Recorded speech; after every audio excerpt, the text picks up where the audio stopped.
capítulo 25 vamos a ver una mirada diferente. Yo quería decirles que no soy un experto en lo escatológico. No domino el tema de la profecía, así tan en detalle, ¿cierto?, de lo que va a pasar en los acontecimientos finales. Sabemos, ¿cierto?, que, o sea, lo básico, pero hay gente que domina mucho el tema de la profecía. Pero a mí me interesa más que el contenido profético de este capítulo, que nosotros veamos esto de una perspectiva de la gratitud. Así que le puse a este capítulo un cántico de acción de gracias. Nosotros vinimos el domingo 9, me parece, de septiembre, 8, ¿sí? Estuvimos aquí con las autoridades y hicimos un servicio de acción de gracias, de agradecerle al Señor por la patria, de agradecerle al Señor por vivir en este país, de agradecerle al Señor el trabajo, la salud, la vida, la familia, tantas cosas que podemos agradecerle a Dios desde el punto de vista general. Y de hecho se llama así, servicio de acción de gracias, porque de eso se trata. Nosotros no invitamos a los políticos para decirle que se preocupen más del pueblo, que se preocupen más de las leyes, que favorezcan más a los que tienen necesidades. No los invitamos a eso, les invitamos para que le demos gracias a Dios. Y eso tiene que ser así, ¿cierto? Porque es importante, hermanos, considerarlo. Este capítulo 25 tiene una gran enseñanza para nosotros. Quiero decirle como primera cosa que ser agradecido es una de las actitudes que debe cultivar todo verdadero hijo de Dios. Ser agradecido es una actitud que uno debe cultivar para demostrar que es verdadero hijo de Dios. Agradecerle a Dios. Creo que es tan importante tener esa actitud de darle gracias a Dios. Da gracias en todo, dice, porque esta es la voluntad de Dios con nosotros en Cristo Jesús. Seamos agradecidos y tener la actitud de agradecer siempre a Dios, tener esa permanente supervisión de nuestro espíritu y no ser tan reclamones, ¿cierto?, tan quejumbrosos o tan egoístas, donde mi ego es el que tiene que estar bien. No, seamos agradecidos. También ser agradecido es una expresión de reconocimiento por la gracia y la misericordia de Dios, ¿cierto? Como dice el profeta Jeremías, si no hubiese sido por su misericordia, hubiéramos sido consumidos. La misericordia de Dios, dar gracia. Hermanos, hay gente que tiene, tal vez es mucho mejor que nosotros, sin embargo está peor que nosotros. Está en condiciones deplorables, de necesidad. Vemos con tristeza las noticias de cómo están otros países, ¿cierto?, con crisis económicas, crisis climáticas, y crisis sociales, crisis políticas, guerras, cuántas cosas más. Seamos agradecidos por la gracia y la misericordia de Dios, no hemos sido consumidos. Dios nos ha guardado, estamos aquí, estamos sentados, estamos en la casa de Dios, estamos con salud, ¿cierto? A veces no tan buena, pero estamos aquí, ¿cierto? Y eso es una buena oportunidad. También ser agradecido implica que reconocemos, implica que tenemos que reconocer errores y falencias. Cuando somos agradecidos es porque en realidad reconocemos que no somos perfectos, pero que sin embargo Dios nos ha tenido misericordia. Ser agradecido está esa honestidad de decir, Señor, te agradezco porque yo no soy perfecto. No he superado todo, no lo he hecho todo bien, pero sin embargo tú me has bendecido. También ser agradecido significa que no siempre merecemos lo que recibimos de Dios, ¿cierto? No nos ha pagado conforme a nuestros pecados, dice. O sea, seamos agradecidos porque no siempre merecemos lo que recibimos de Dios. Dios es mucho más bueno, sorprendentemente más bueno de lo que nosotros pensamos. A veces decimos, Señor, con esto tú deberías haberme castigado, pero no me castigaste, sino que al contrario, me diste una nueva oportunidad o me bendijiste. También ser agradecido implica ser generoso con Dios y con los demás. La correcta actitud de agradecimiento se manifiesta en la generosidad. Yo no lo había pensado, pero Dios así como me dio un chispazo así de esto, de entender que ser agradecido está directamente conectado con la generosidad, ¿cierto? Ser generoso con los demás, ser generoso con el necesitado, ser generoso espontáneamente, ser generoso con la obra de Dios. ¿Qué implica eso? Que somos agradecidos, porque todo lo que recibimos lo hemos recibido de Dios. Por lo tanto, no estamos actuando egoístamente, sino que generosamente. Y eso, hermanos, es hermoso. No sé cuántos disfrutan ser generosos, poder hacer un regalo, poder compartir con otro. Hace unos días me encontré con un hermano y le dije un cariñito y le puse un billetito ahí en la mano. Él no lo esperaba y a mí tampoco se me había ocurrido, me vino de repente y ya. Hermanos, cosas, porque uno tiene que cultivar esto como una actitud permanente. Ser agradecido también es una manifestación de fe. De fe, ser agradecido, dice, da gracias a Dios en todo, mantenernos agradecidos con Dios a pesar de las circunstancias, a pesar de la adversidad, a pesar del problema, a pesar de la situación difícil, a pesar de la enfermedad. Decir, Señor, gracias, yo quiero agradecerte, ser, Señor, una persona que te dé gracias por la vida que me das. No sé cuántos de ustedes han pensado en esta compositora Violeta Parra, que escribió esa poesía, canción, ¿cierto? Gracias a la vida que me ha dado tanto. Ella, sin ser creyente, aunque en muchas canciones da algunos chispazos, ¿cierto?, de que había una semilla de la palabra de Dios en su corazón. Pero aún así, hermanos, ese gracias a la vida puede ser un canto de gratitud a Dios. Agradecido a pesar de. Ser agradecido también es algo que debemos practicar todos los días.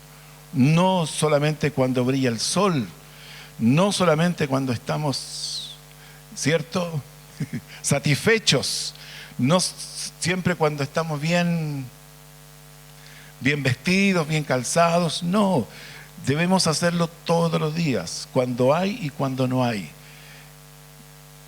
Ser agradecido no implica solo lo bueno, también lo adverso. Ser agradecido. Dios tiene un propósito en todas las cosas y Él sabe exactamente el día a día mío. Dios sabe exactamente lo que yo necesito cada día. Y Dios me cuida todos los días, dándome salud, dándome trabajo, y a veces quitándome algunos beneficios para hacerme reaccionar, a veces apretándome un poquito para hacerme madurar, a veces permitiendo que yo pase un problema para que me vuelva a Él. Hermano, Dios tiene el control de todo. Cada día es bueno ser agradecido con Dios. También ser agradecido nos ayuda a descansar en la sabiduría de Dios. No entiendo, Señor, qué está pasando. No sé por qué estoy pasando esto o viviendo esto, pero yo te agradezco que tú seas mi Padre. Yo descanso en tu sabiduría. Tú eres más sabio que yo en esto. Tal vez yo quiero la inmediatez, la respuesta instantánea de Dios. Tal vez yo quiero el milagro ahora, ¿cierto? Pero Dios me dice, olvídate de esa libra de queso tan rápida como tú la quieres, ¿cierto? Olvídate de eso. Yo sé cuándo, pero te va a llegar. Qué hermoso es descansar en la sabiduría de Dios. También ser agradecido nos ayuda a ser más felices que otros. Hay una gran diferencia. La actitud de mi corazón de ser agradecido me permite tener mejor calidad de vida, porque no estoy enfocado en lo negativo, sino en lo positivo. no en el vaso medio vacío, sino que en el vaso medio lleno. Estoy enfocado en eso, en el sentido de que miro la vida desde otro punto de vista. La miro con gratitud por lo que he recibido y no, ¿cierto?, con insatisfacción por lo que no tengo, por lo que no he logrado, por lo que no he alcanzado. Qué interesante. Eso me ayuda a ser más feliz. Soy feliz con lo que tengo, con lo que Dios me ha dado. Debo ser agradecido. Ser agradecido también me ayuda a disfrutar más las bendiciones de Dios. Ese pan, ¿cierto?, que llega cada día a mi mesa, ¿cierto?, el pan nuestro de cada día. Lo agradezco, se lo agradezco a Él, ¿cierto? Ese alimento, ese vaso de agua que yo puedo tomar, por ejemplo, de la llave. Saco el agua de la llave, me la sirvo y yo digo, Señor, esto es bendición, porque en muchos lugares no se puede beber agua de ahí. Tenemos ese gran beneficio. Ser agradecido nos ayuda a disfrutar más de las bendiciones de Dios. Nos alegramos por lo que Dios nos da, por lo que Dios nos provee. También ser agradecido mantiene las puertas abiertas para recibir más. Cuando usted le hace un obsequio a alguien y esta persona se lo agradece, usted está seguro de que si tiene la oportunidad de bendecir otra vez a esa persona, usted lo va a hacer. Pero cuando una persona no es agradecida, usted dice, una vez y suficiente, ¿cierto? Porque no hay un corazón agradecido.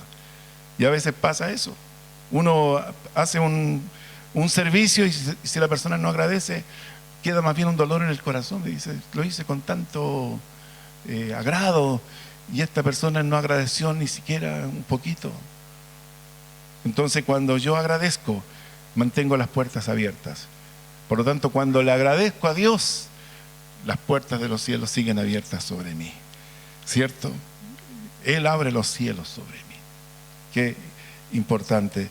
También ser agradecido es una expresión de humildad, porque cuando yo manifiesto mi agradecimiento, significa que yo no soy una persona orgullosa. Uno tiene que tener la capacidad de dar, pero también de recibir. Cuando yo me niego a recibir, es porque hay cierto orgullo. Tengamos cuidado con eso. Hay personas que les gusta dar, pero no les gusta recibir. Y eso no es correcto. Uno tiene una mano para dar y la otra para recibir.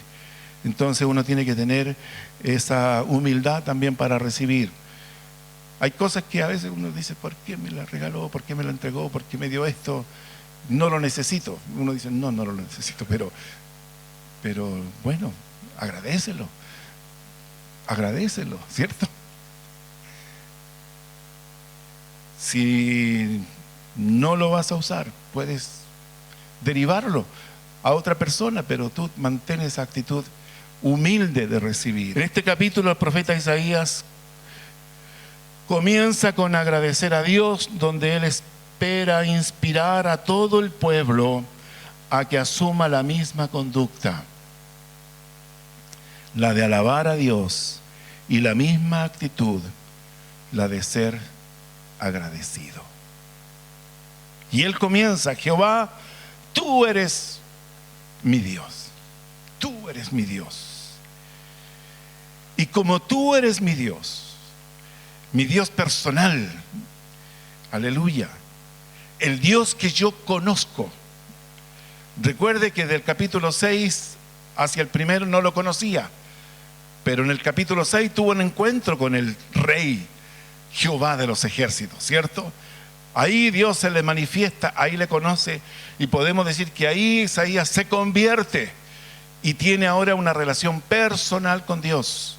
No eres el Dios nuestro, eres mi Dios.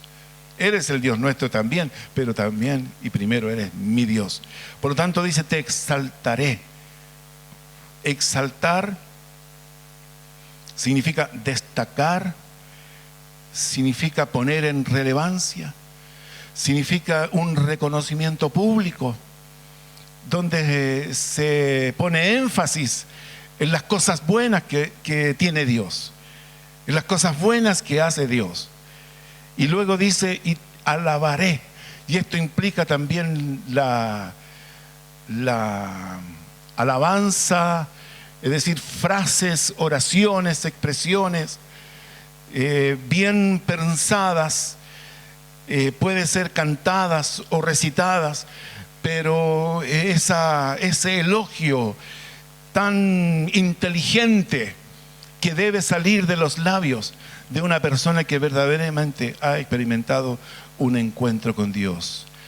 Y dice, porque has hecho maravillas. Él asume, primero por tenerle como su Dios, asume el compromiso de exaltarle y de alabarle. Qué interesante cambiar esta actitud. Él está como profeta de Dios, está asumiendo este rol inspirador ante el pueblo.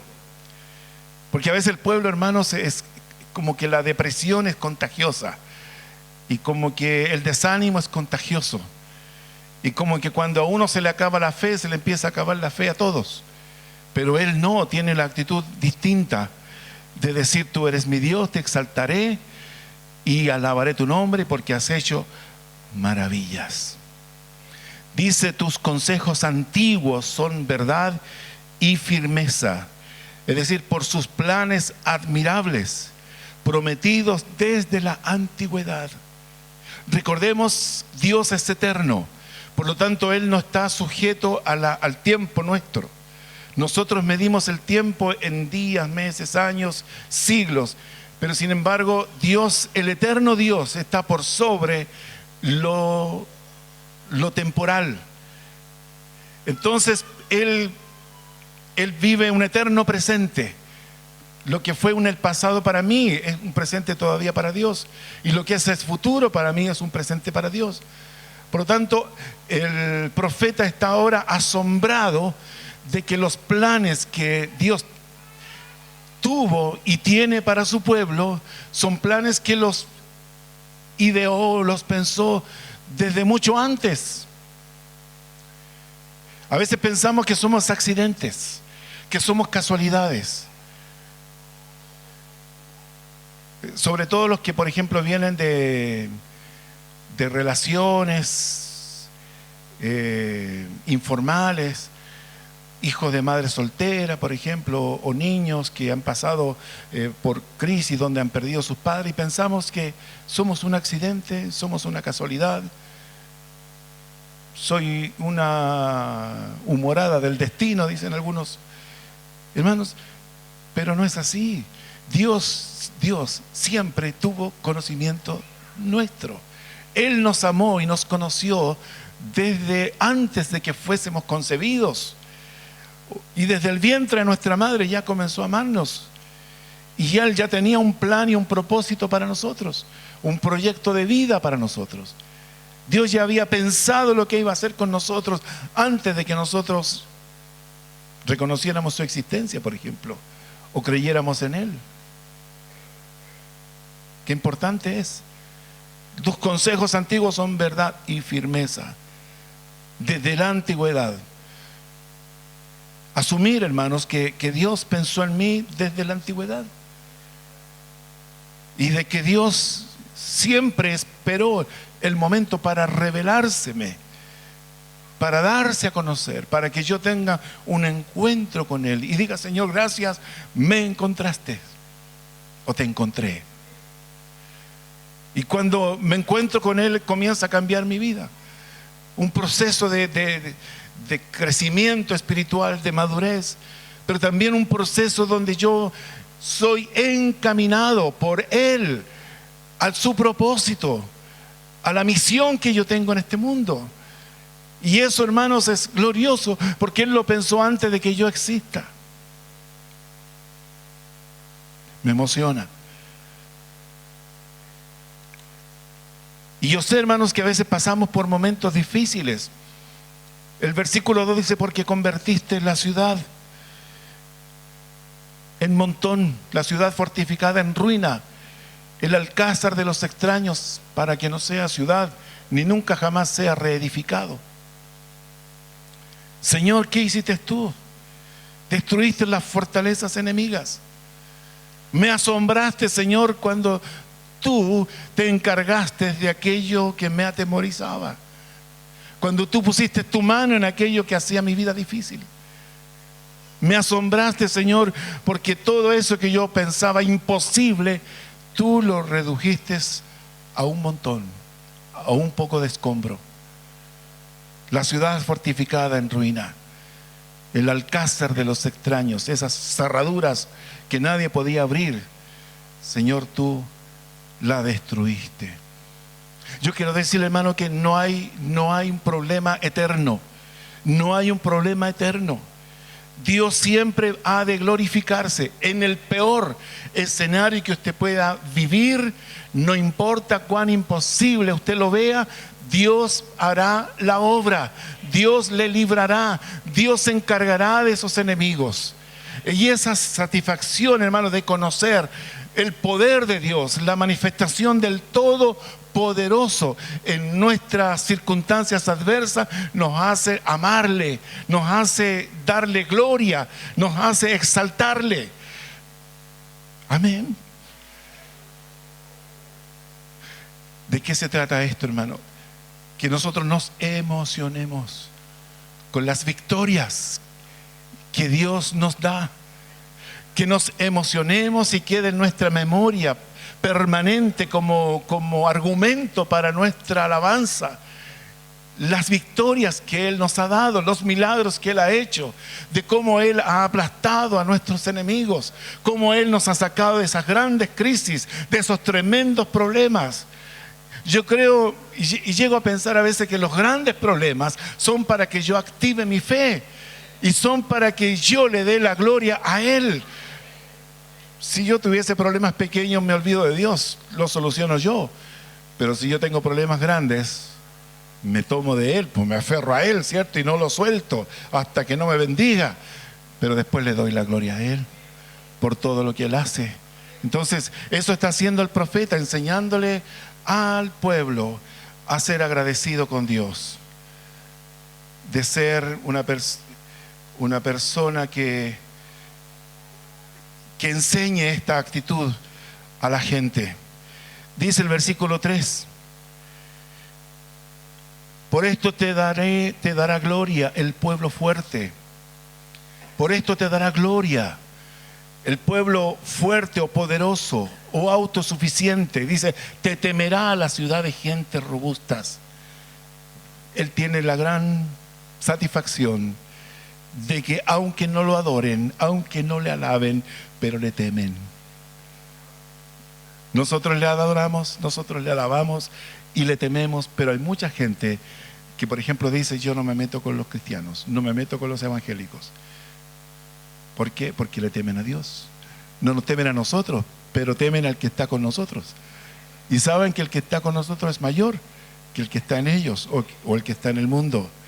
Y esa satisfacción, esa confianza, hermano, esa seguridad, usted debe tenerla en todo lugar, en todo tiempo, en toda circunstancia. Es mayor el que está en usted que el que está en el mundo. Por lo tanto, usted debe estar confiado y agradecido y conectado con Él siempre. Porque Dios es fiel y nosotros debemos permanecer fiel. El versículo 4 dice, porque fuiste fortaleza al pobre. Hermanos, ¿dónde busca el pobre? En Dios. Y Dios es su fortaleza. Dios se glorifica. Dios multiplica donde no hay. Dios abre puertas. Dios hace milagros de provisión extraordinarios. Yo no sé si usted tiene algún testimonio de la provisión sobrenatural de Dios. Aleluya.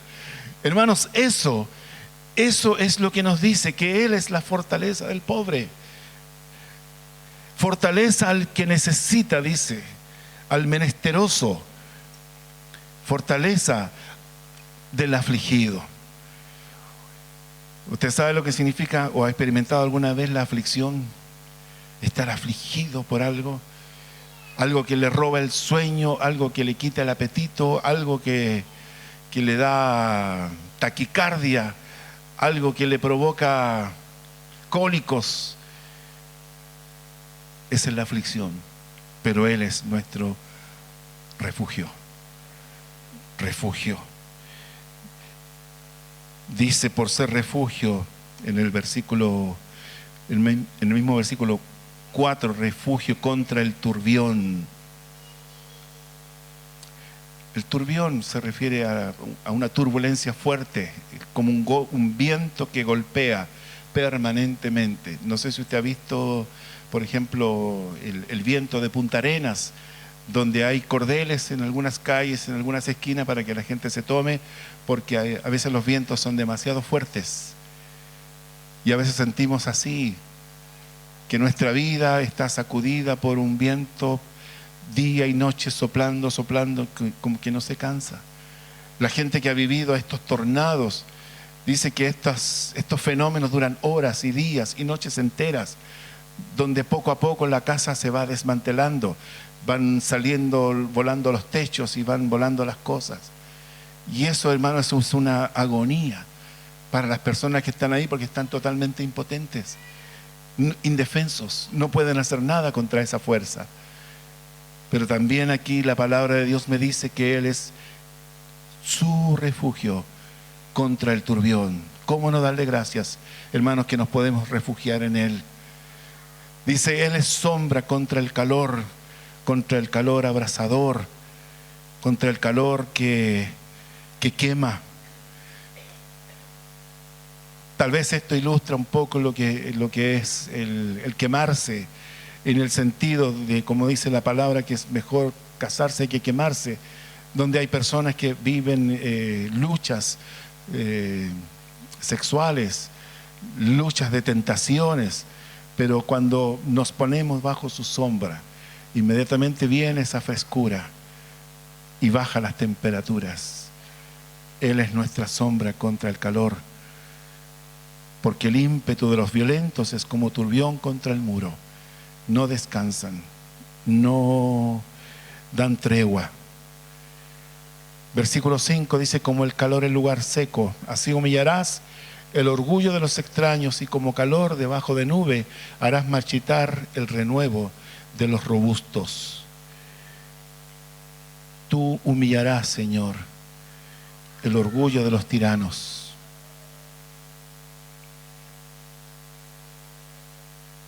A veces pensamos, hermano, que nunca va a haber justicia, que Dios nunca tocará a esa persona o a esa, no sé, pues, institución, de que nunca les pasará nada, de que seguirán impunes, arrogantes y soberbios y riéndose de nosotros. Pero la palabra de Dios me dice lo contrario. Como el calor en lugar seco, así humillarás el orgullo de los extraños. ¿Qué pasa cuando el sol comienza a quemar una planta? Pierde, ¿cierto?, su lozanía y comienza a experimentar una flacidez, y después a experimentar una resequedad en las hojas, y poco a poco va sintiendo el efecto de ese calor. Así humillarás el orgullo de los extraños, y como calor debajo de nube harás marchitar el renuevo de los robustos. Aquí están dos palabras apuntando a quienes son los enemigos de Dios: los extraños y los robustos y los orgullosos. Versículo 6.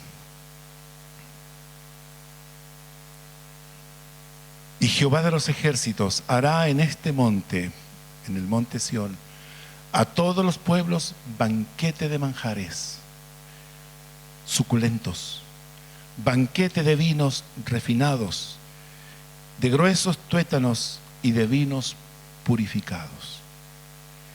En el capítulo anterior vimos la ausencia de esto, ¿cierto? De la comida y de la bebida. No hay vino, no hay comida, no hay alegría. Pero aquí vemos, ¿cierto?, que Dios, aunque se pierda para los que están bajo juicio, el Señor le ofrece a los suyos un banquete de manjares suculentos. Hoy día, no sé si a usted le llama la atención, pero hay muchos programas que tienen que ver con cocinar. programas en la noche, mucho de eso. Y uno a veces piensa, ¿cómo quedará? ¿Cómo será? Hay algunos que se perciben, ¿cierto?, como muy sabrosos.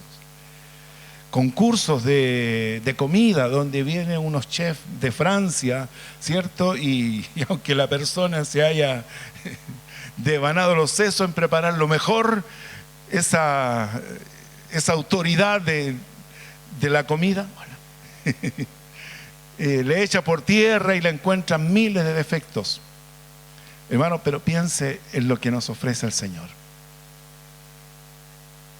¿Cómo irá a ser esa comida? ¿Cómo irán a ser esas bebidas? Habla de vinos refinados, vinos purificados.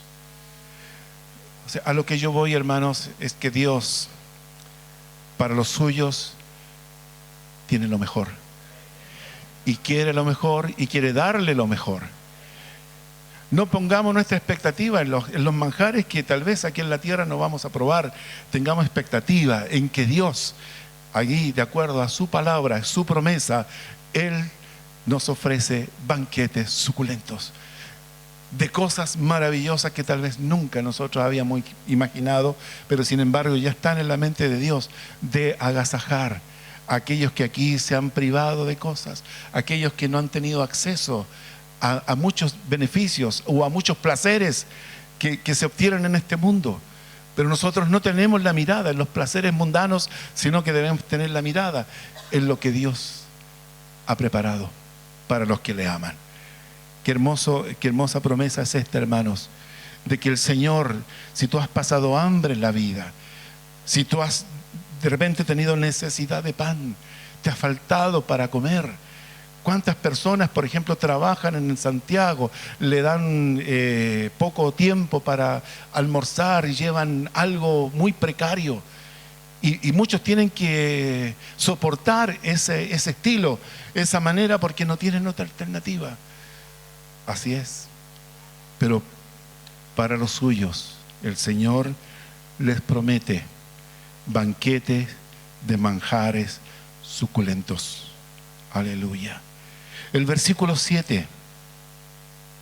Y destruirán este monte la cubierta con que están cubiertos todos los pueblos y el velo que envuelve a todas las naciones.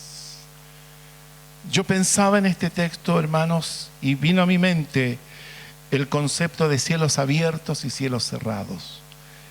Hay países que tienen los cielos abiertos, donde el Señor ha intervenido por la oración de su pueblo, sacando esta cubierta, quitando este velo que no permite tener una revelación nítida del Señor. Y lo busqué en varios comentarios, este mismo texto, y todos apuntaban hacia eso, a que Dios interviene sacando esta tela que mantiene alejado a la gente de Dios, que no permite conocerle así como le hemos conocido. Hay personas, sobre todo los que tienen que ver con misiones, pueden ellos dar testimonio y fe de que hay países absolutamente cerrados, donde usted toca la losa del aeropuerto y ya siente una presión espiritual sobre su vida. Como también hay lugares donde están los cielos abiertos, donde la iglesia está creciendo, donde el evangelio se está extendiendo, el reino de Dios se va apoderando, ¿cierto?, de ciudades, pueblos, iglesias que se van plantando por cientos y por miles. Pero hay lugares donde la oposición, la resistencia, la indiferencia, la idolatría, el paganismo no permiten. Pero dice que vendrá el día en que el Señor va a sacar esa cubierta, va a quitar ese velo. Esto nos lleva también, hermanos, a mantener nuestra oración por nuestro país, que nuestro país siga siendo bendecido. No son pocos los pastores que piensan que la prosperidad, la estabilidad económica de Chile se debe a la oración del pueblo cristiano, a la intercesión de los pastores y de las iglesias en favor del país. Mantengamos eso, mantengámoslo, que sea para nosotros relevante que los cielos abiertos estén aquí sobre nuestra nación. También dice el versículo 8, darle gracias a Dios porque Él destruirá la muerte para siempre. Vendrá el día en que ya la muerte no existirá. ¿Cuánto dolor causa la muerte? En la mañana veía el titular en las noticias que decía: este año murieron 19 personas menos que el año pasado en estas fiestas. Imagínense cuántos hogares con desgracia, sepultando familiares que por alguna irresponsabilidad o alguna situación perdieron la vida. Pero también dice: enjugará Jehová el Señor toda lágrima de todos los rostros. Él también dará consuelo a los que lloran.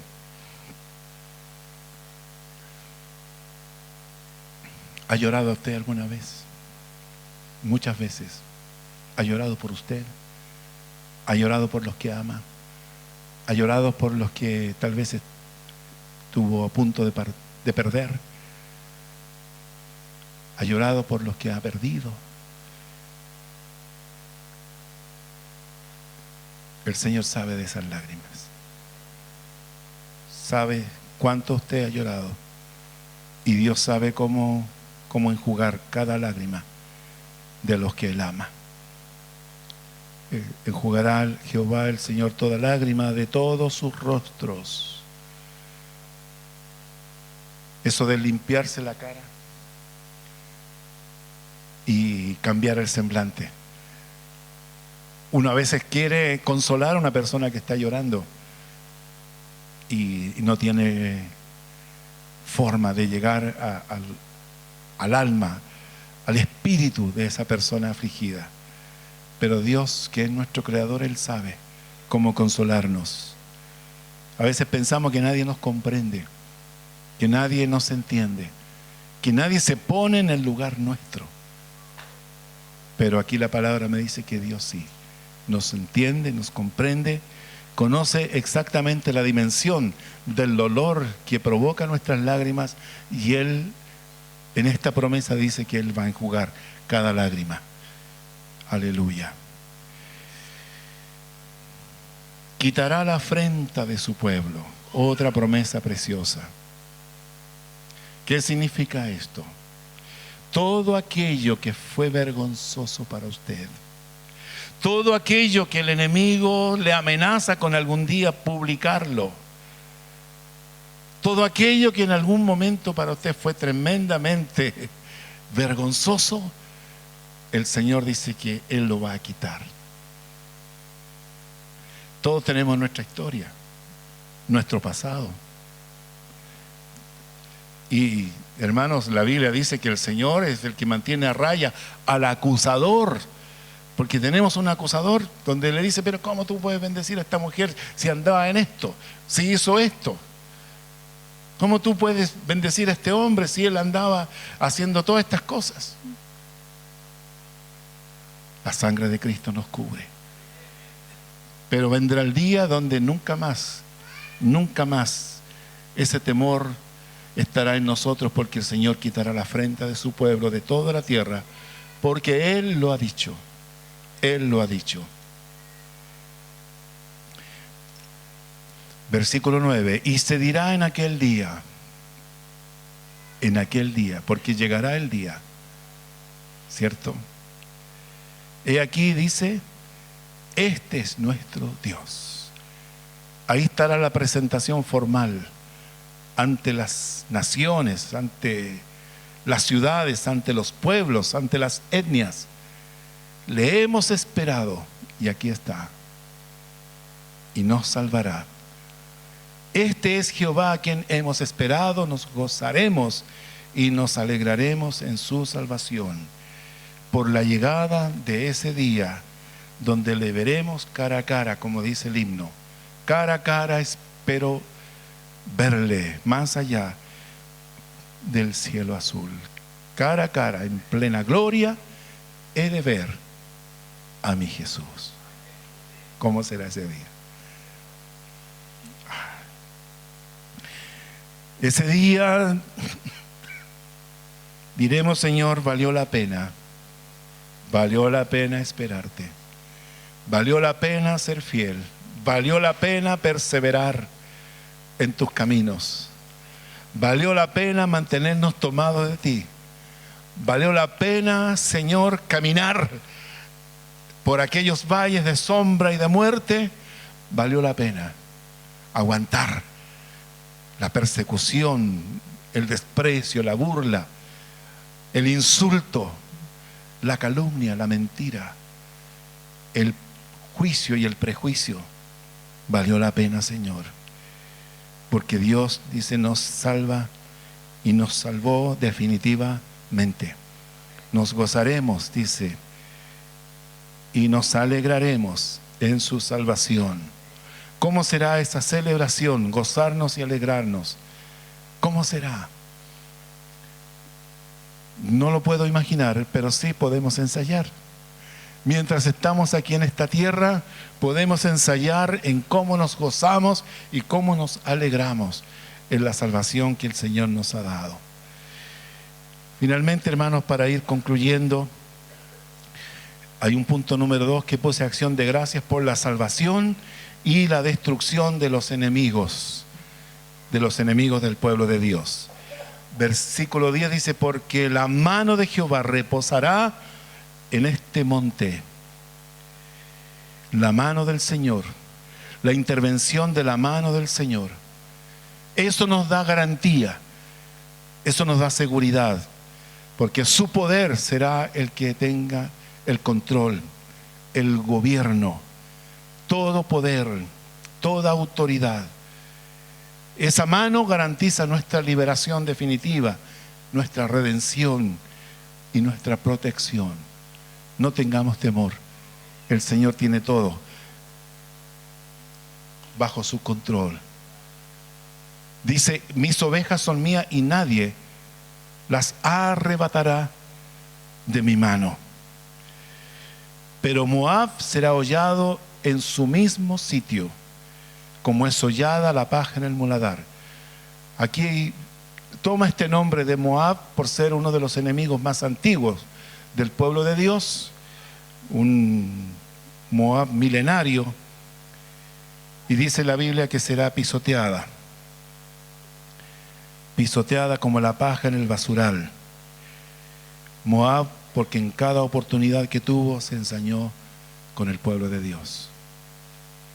El versículo 11 dice: y extenderá su mano por medio de él, como la extiende el nadador para nadar, y abatirá su soberbia y la destreza de sus manos. Moab intentará bracear como un experto nadador, pero será inútil. Dios abatirá su soberbia. Siempre los hombres gesticulan, siempre tratan de salirse con la suya, siempre tratan con astucia de eludir la ley, los tribunales, la detención, el ser encarcelado. Uno se asombra, hermanos, de la manera en que quedan libres hoy día los que cometen delitos, pero con Dios no existirá esa impunidad. Y finalmente dice: abatirá la fortaleza de tus altos muros, la humillará y la echará a tierra hasta el polvo. Sus altos muros, donde descansaba su seguridad, serán derribados. Donde se creía inexpugnable, inalcanzable, indestructible, algo así como los búnker que garantizan esa seguridad contra los ataques aéreos, bombardeos y todo eso, pero para el Señor nada podrá resistirse. Nada puede resistir a nuestro Dios todopoderoso. Como conclusión, se necesitó de un humilde profeta agradecido para inspirar a todo el pueblo para ser agradecido con Dios. ¿Está usted inspirando a otros a ser agradecido con Dios? Dijimos que esto es algo que se cultiva, es una actitud que hay que desarrollar, pero vale la pena, hermanos, por todos los beneficios. ¿Qué tan agradecido con Dios está usted? ¿Qué tan agradecido por conocerle? Qué privilegio más grande conocer a Dios y ser conocido por Él.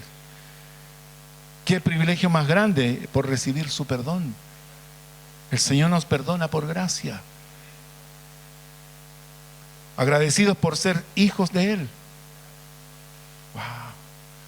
Soy un hijo de Dios. Por ser parte de la familia de Dios. Por rescatarnos. ¿Dónde andábamos? ¿Dónde estábamos antes de conocerle?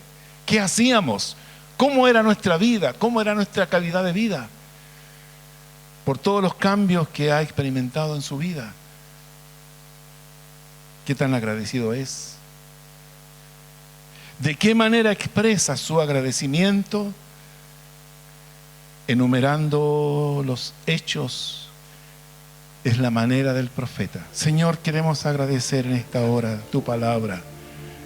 Este profeta Isaías nos inspira, Señor, en su humildad, como él cultivó un espíritu agradecido y como él, Señor, motivó e inspiró a un pueblo a ser agradecido. Padre, gracias te damos porque esto nos ayuda, Señor, a tener una actitud diferente en la vida, a apreciar más lo que tenemos y también a disfrutar más lo que tú nos das.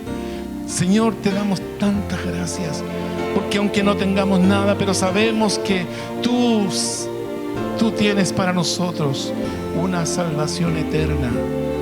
Aunque aquí no miremos, como dice la galería de los hombres de la fe, que muchos vieron de lejos la bendición, no la alcanzaron, pero sin embargo creyeron, Señor, aleluya.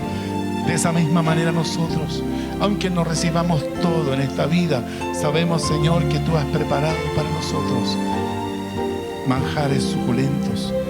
No sabemos, Señor, en qué consistirá todo eso, pero sí sabemos que será algo muy bueno, demasiado bueno.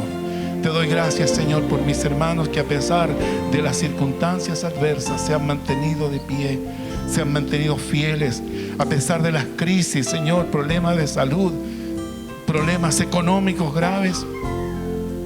Tú, Señor, les has sostenido. Te damos tantas gracias, Señor, por este tiempo. Bendice a tus hijos, Señor, en esta hora. Cada joven, cada adulto, cada persona mayor, en el nombre de Jesús, que sienta tu respaldo, sienta tu presencia, que sienta, Señor, tu amor, que sienta, Señor, un abrazo tuyo, dando paz en esos corazones, Señor. Te pido, Padre, que les bendigas, Señor, que la seguridad está todo siempre en el control de tu infinita sabiduría. Gracias te damos, Señor, por este tiempo. Gracias, Jesús. Gloria a ti, Señor. Gracias, Señor.